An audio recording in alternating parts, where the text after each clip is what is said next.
Thì về đầu tư bất động sản tại Hoa Kỳ thì sẽ có hai hình thức đầu tư chính.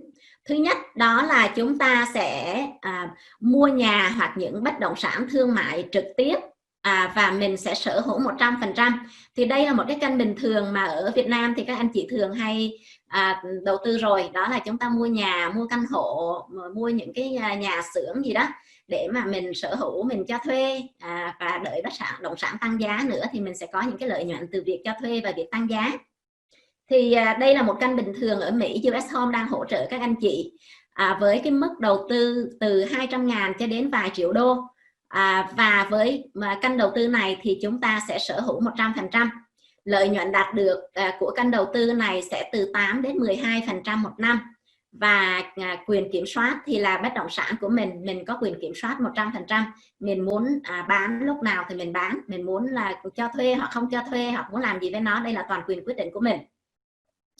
Và một kênh đầu tư thứ hai đó là chúng ta đầu tư gốc cùng với chủ dự án, và với kênh đầu tư này thì mức đầu tư hiện nay sẽ từ 100.000 cho đến vài trăm triệu đô. Chúng ta sẽ sở hữu phần trăm trong cái bất động sản này tương ứng với số tiền đầu tư của mình, và lợi nhuận đạt được hiện nay đang ở mức từ 15 đến 25% một năm. Và đây là cách đầu tư với một mô hình đầu tư thụ động, thì chủ dự án họ sẽ là người quản lý và phát triển dự án để mà đạt được những cái kết quả tốt nhất. Về việc mua nhà và bất động sản thương mại ở tại Mỹ đó, thì hiện nay US Home đang hỗ trợ cho khách hàng mua nhà ở ngay từ Việt Nam và những bất động sản thương mại này ngay từ Việt Nam, y chang như là mình đang ở Mỹ vậy. Thì hiện nay việc những cái bất động sản ở Mỹ, tất cả những cái bất động sản nào đang được rao bán thì sẽ đều được nằm trên một hệ thống công cộng mà tất cả mọi người đều có thể vào xem, và mình xem những cái giá cả thì chúng ta sẽ mua cùng một giá với người bản xứ hiện nay đang rao bán trên thị trường, hoàn toàn không có sự khác biệt gì cả.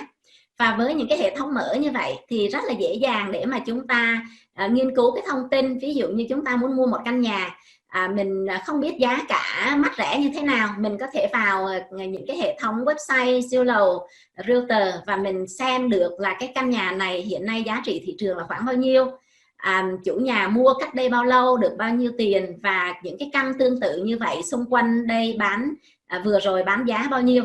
Thì đây là những thông tin hoàn toàn công cộng ở trên public để cho chúng ta đều có thể vào tham khảo. Thì chúng ta hiện nay có thể mua nhà của Lena, là công ty xây dựng hàng đầu ở tại Mỹ, hoặc chúng ta sẽ được các realtor ở trên toàn nước Mỹ. Nếu mà chúng ta muốn mua nhà không phải nhà mới xây mà nhà cũ rồi đó, thì các realtor cũng có thể hỗ trợ chúng ta bất cứ căn nào ở tại Mỹ, bất cứ những cái bất động sản thương mại hoặc là những cái nhà ở nào ở tại đâu.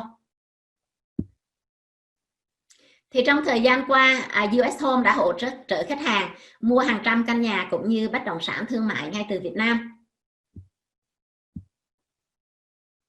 Amy sẽ đi sâu một chút xíu để giải thích về cái thuật ngữ là Amy nói về đầu tư gốc, sở hữu cổ phần nè.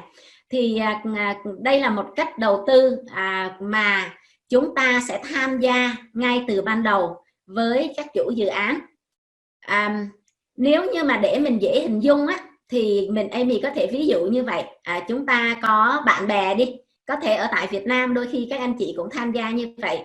Có một người bạn, người ta nói với mình là tôi có một cái lô đất rất là hay nè, tôi đang dự tính xây dựng nhà lên để mà bán hoặc là xây khách sạn lên, anh có tham gia với tôi hay không? Thì tham gia mình bỏ chung vốn vào với nhau, ai cái vốn bao nhiêu thì sở hữu phần trăm bấy nhiêu, và tôi sẽ có một cái phí là gọi là cái phí quản lý ở trên cái kênh đầu tư này.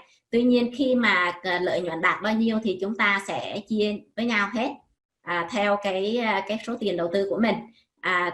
Thì đó là nôm na nó sẽ là như vậy ha. Và dĩ nhiên khi mà chúng ta đầu tư gốc như vậy đó, đầu tư ngay từ đầu như vậy, thì dĩ nhiên cái lợi nhuận mà mình đạt được thì nó sẽ cao. Bên ngoài việc bất động sản tăng giá theo thị trường thì chúng ta sẽ đạt được những cái lợi nhuận do cái công sức của mình bỏ ra ngay từ ban đầu. Ví dụ như việc mà xây một cái khách sạn chẳng hạn, em ví dụ ha, là ví dụ như xây một khách sạn, giá trị một cái miếng đất này mình mua 1 triệu, chi phí xây 1 triệu nữa là tổng cộng là 2 triệu. Nhưng mà khi mình xây xong rồi thì cái giá trị nó sẽ là 3 triệu hoặc là bao nhiêu đó, chứ nó không còn là 2 triệu nữa, đúng không? Vì mình đã có cái gọi là cái công sức mình bỏ vào trong đó. Thì như vậy đối với các kênh đầu tư này, chúng ta sẽ không chỉ đợi thị trường tăng giá mà mình có cái công sức bỏ vào để chúng ta có thể đạt được những cái lợi nhuận tốt. Hoặc là ví dụ như kênh đầu tư khu căn hộ cho thuê, một chút xíu nữa chúng ta sẽ được một đối tác của công ty Western Well Capital giới thiệu kỹ về kênh này.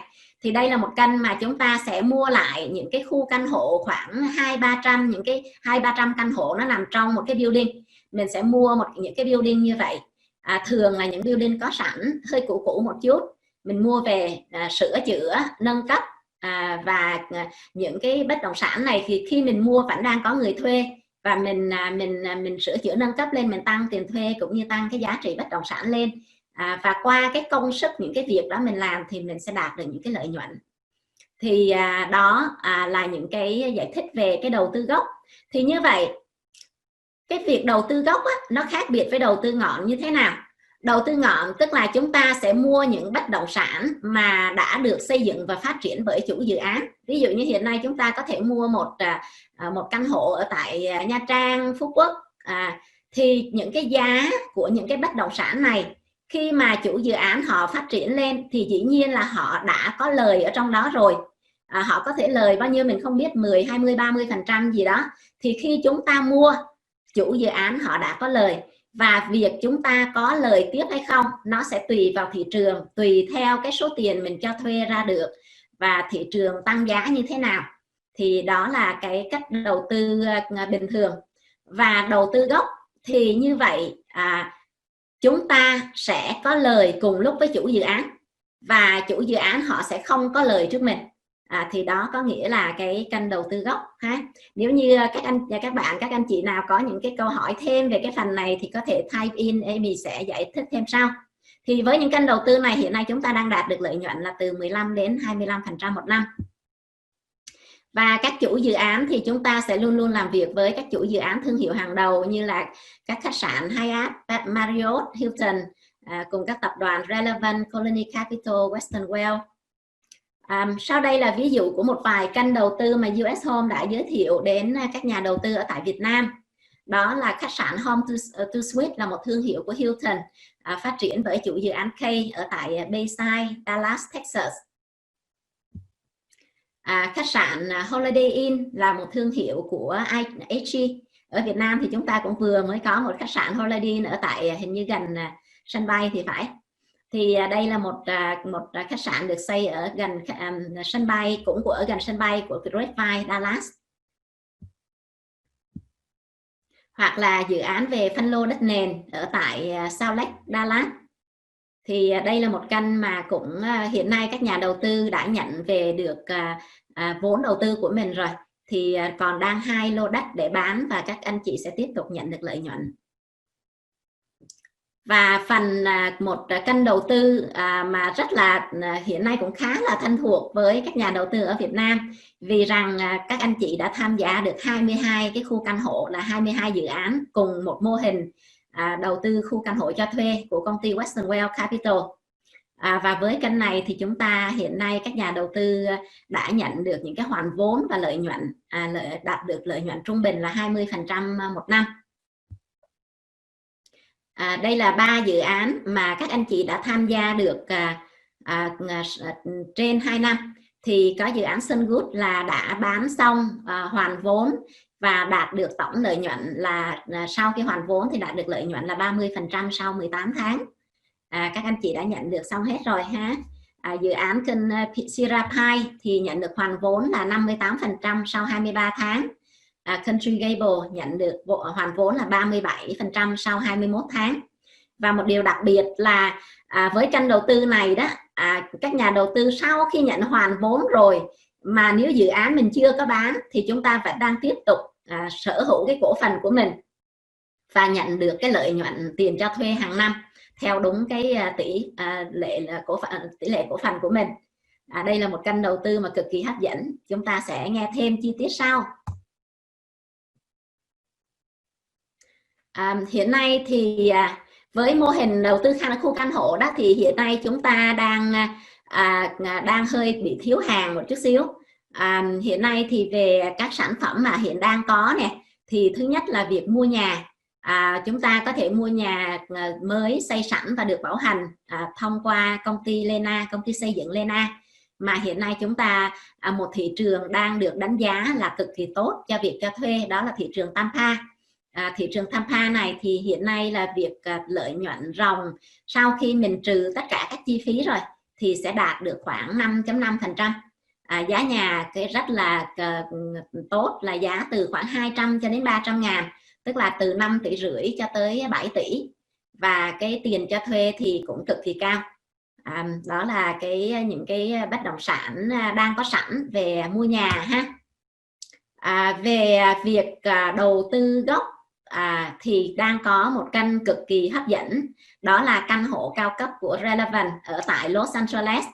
Và hiện nay thì chúng ta sẽ đang mua được cái giá gốc thấp hơn thị trường là 33%, và còn được cam đoan lợi nhuận là 5% một năm nữa. Rồi, đó là những thông tin mà Amy chia sẻ với mọi người. Rất là cảm ơn sự chú ý của tất cả các bạn có ha.